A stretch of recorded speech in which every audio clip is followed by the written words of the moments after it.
You know, one thing I hear churches say a lot is, well, we just want to communicate the way that Jesus did it, or we just want to do it the way that Jesus did it. And when I say that, I think of one very important factor of the way that Jesus communicated back 2 millennia ago. There's this great book by Robert Stein. It's called The Method and Message of Jesus' Teachings. And in his book, he takes inventory of all of Jesus' teachings throughout the Synoptic Gospels. That's Matthew, Mark, and Luke. He takes inventory of all the times that we have recorded moments of Jesus teaching, and he finds that no less 35% of the time Jesus is communicating and teaching through story.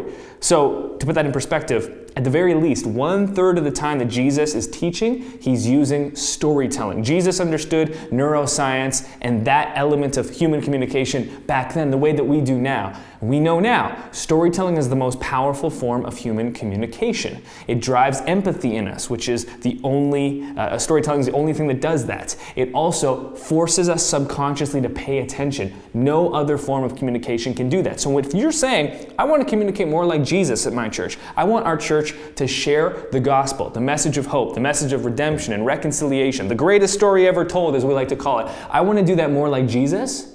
If you want to do that, tell more stories. Become a storyteller. Build a culture of storytelling within your church. Sometimes I'll ask someone who spoke, I'll say, how did it go? And that person will say, well, I really liked it. The bottom line is, it doesn't matter how we feel about our speaking. The question is, was it effective? Well, how'd you do? Well, I liked it. I don't care if you liked it or not. Are we effective as communicators? George Bernard Shaw says this. I love this quote. He says, the single biggest problem in communication is the illusion that it has taken place. Let me say it again. He said, the single biggest problem in communication is the illusion that has taken place. 3 thoughts, if you're jotting this down. I always tell myself this.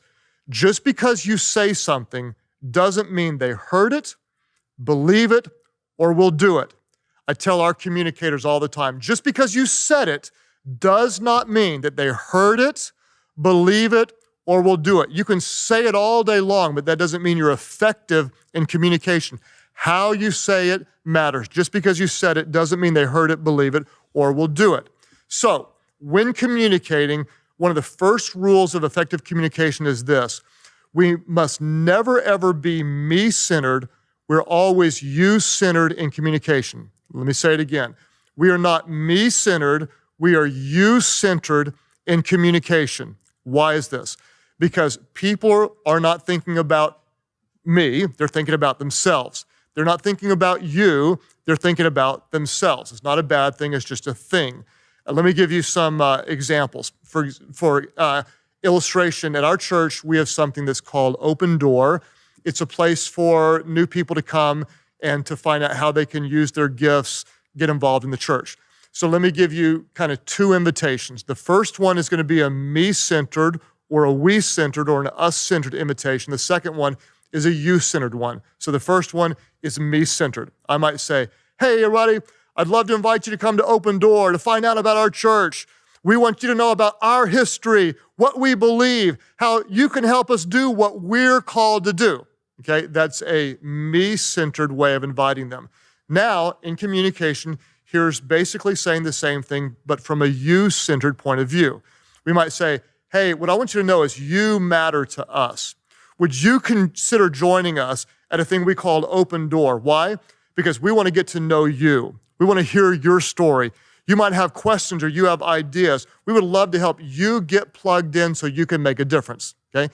Essentially, the same announcement, but from 2 totally different perspectives.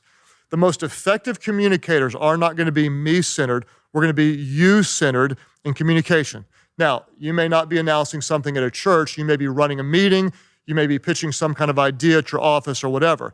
When people roll into the meeting or when they roll into your planning session, let me tell you what they might be thinking about. They might be thinking, oh my gosh, I'm late. I hope I'm not in trouble. They might be thinking, how in the world am I going to get one kid to soccer and another kid to dance tonight? They might be thinking, I'm really mad because my husband didn't say goodbye to me this morning. They might be thinking, I hope my boss, that means you, doesn't have some stupid idea that's going to burn out in 2 weeks. Other words, what they're doing is they're thinking about themselves. If someone walks into my church this weekend, they might be thinking, I hope the cute girl is greeting at the door. I can't wait for the donuts. I'm stoked to see 2 friends from work. Or I'm really nervous because this is my first time and I don't know what I'm going to think at church. In other words, they're thinking about themselves.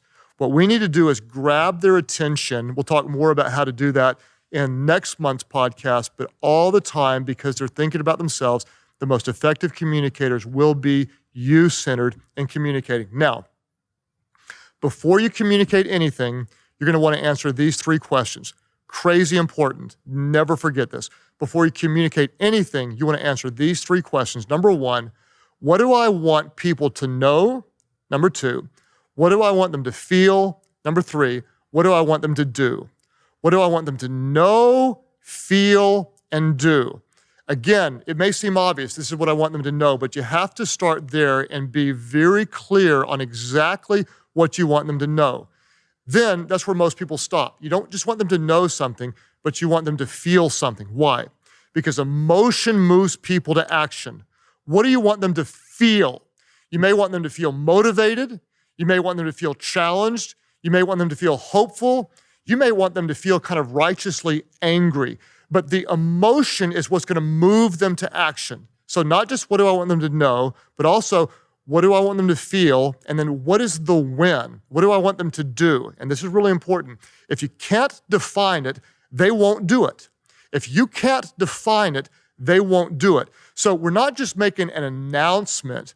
We're leading people to a desired outcome. So one of the things that I had to learn is how to communicate all over again, because I realized that my words were causing me more harm in my marriage than they were benefiting me. And I want to share with you some of the lessons that I learned that may be able to make an impact in your relationship as well. So number 1, the most important thing that I realized regarding communication is that there are 3 components to effective communication. Component number 1 is what we would call words, right? The second component would be tonality, and the third component would be facial expressions and body language. Now, your words are what you say. That represents 7% of your communication. Your tonality, how you say what you say, represents 23% of your communication. But your facial expressions and body language, that represents 70% of our communication. And what I did not realize is that oftentimes each one of the forms of these components deliver very different messaging. So oftentimes you can say something, but the messaging comes across very different than what you're trying to say. It would be equivalent to me if I were to look you in the eye, say you're my spouse, and I were to be like, I love you. Now the words indicated that I love you, but what did my facial expression, my body language, and my tonality indicate? That I really didn't love you, that I felt frustrated in having to even tell you.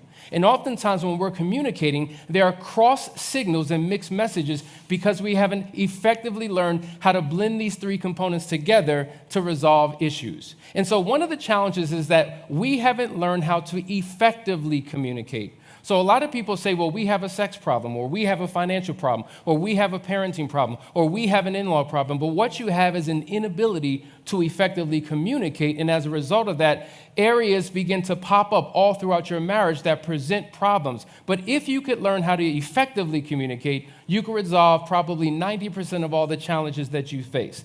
The second thing I had to learn was this. There's a difference between compromise and negotiation. Now, many of us have been taught that the key to a successful relationship is to learn how to just compromise. Have anybody been told that before? Just 3 people in the room. Compromise is the key to a successful relationship. The reality is, compromise is a curse word.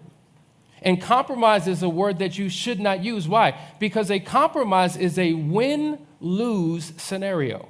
It means that someone wins and someone loses. And oftentimes in a relationship, we find ourselves compromising for our partner, always accommodating our partner. All right, babe, whatever you say, if that's the way it has to be. And oftentimes we do that to keep the peace. And while that may solve an immediate situation today, over the course of months and over the course of years, if we find ourselves constantly compromising where we lose and our partner wins, it creates an imbalance or an inequality in the relationship.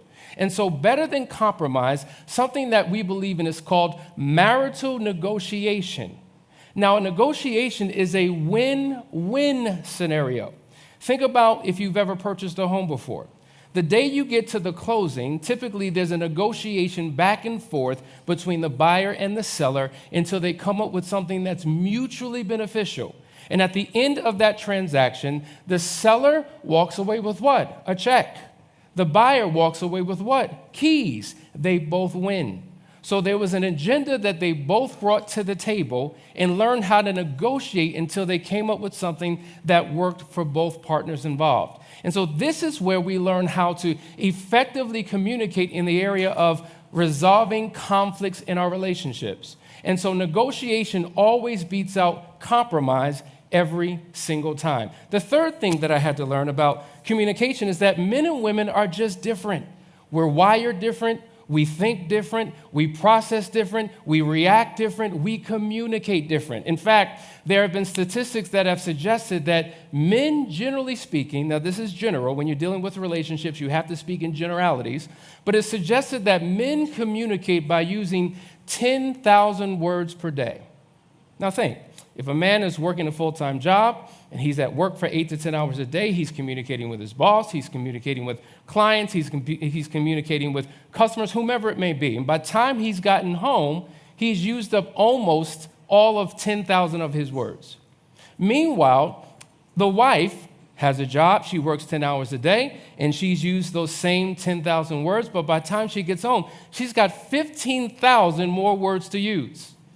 Now, she's got 15,000 and he's run out. Now we wonder why there's so much conflict in male-female gender relationships, because we want the men to talk more, the men want the women to stop talking.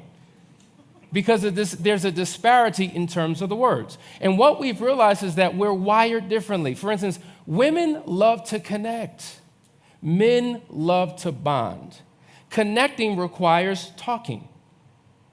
Connecting requires getting to know, developing a level of intimacy, having heart-to-heart conversations. Men love to bond. When men get together with other men, they don't necessarily have to talk because the experience that they're enjoying together doesn't always require communication, but yet they bonded. And so our natural inclination is to bond with our wives and to connect with our husbands, and sometimes that creates a disconnect because we're wired differently. One of the other challenges that we've realized is that oftentimes men are very literal in their communication and women are feeling-oriented in their communication. So when a woman is sharing with you how she feels, she's telling you how she may feel in the moment.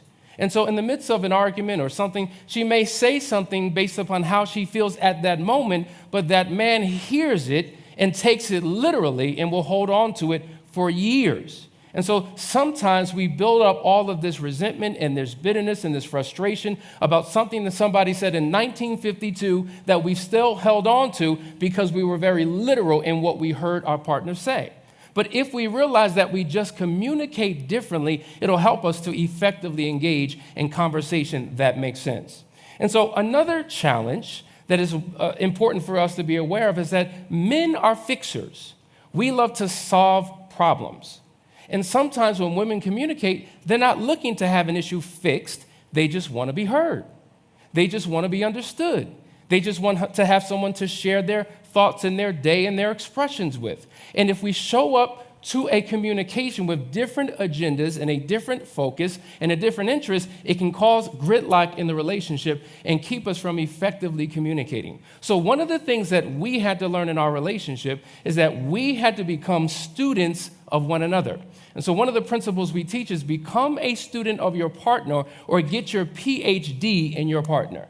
See, the more I began to learn her wiring, her emotions, her feeling, the way she thinks, the way she communicates, the more effective our relationship was. And so what I got was a book called The Book of Danielle, and she got a journal called The Book of Hassani. And everything we learned about each other, we placed it in the book. So in instance, what she likes, I would write in the book. What she dislikes, I wrote in the book. What turns her on, I wrote in the book. What turns her off, I wrote in the book. What is the most effective time to communicate with her? When is the least effective time to communicate with her? What are the areas that I should engage in? What areas should I not? And the more I began to learn her and peel back the layers, In essence, I got an eye shot into who she really is and how to effectively deal with her. And if we take the time to become students of our partner, it will enhance our ability to effectively communicate when issues arise in relationships. The last point that I want to share with you is this. In order for you to have effective communication and win in all areas of your marriage, you have to establish what we will call rules of engagement for effective communication. Because many of the challenges that we face is that we bring our personalities into the way in which we communicate. And generally speaking, we have known that there are two types of personalities that cause conflict in relationships. You have what is called peacekeepers, and you have what is called peacemakers. Now, the peacekeepers are the ones who just want to keep the peace. They don't want to fight. They don't want to argue. They just want to keep the peace. And so they may even avoid a conversation for the sake of peace. Now, in his or her extreme, they become issue avoiders. But what happens is when you become an issue avoider, those issues get swept under the carpet, and that carpet begins to get bigger, and it rises and rises until it consumes the entire room. Because now you have a whole bunch of unresolved issues that have negatively impacted the relationship. But the goal was peace. But you also have the peacemaker, and the peacemaker also wants peace, but the peacemaker is willing to get the peace at all costs. A peacemaker, in fact, will go to war to get the peace that they want. They'll fight you in a minute to get peace. No matter where you are, no matter what you're doing, you could be in the supermarket in aisle 3. If an issue happens, it needs to be resolved right here, right now.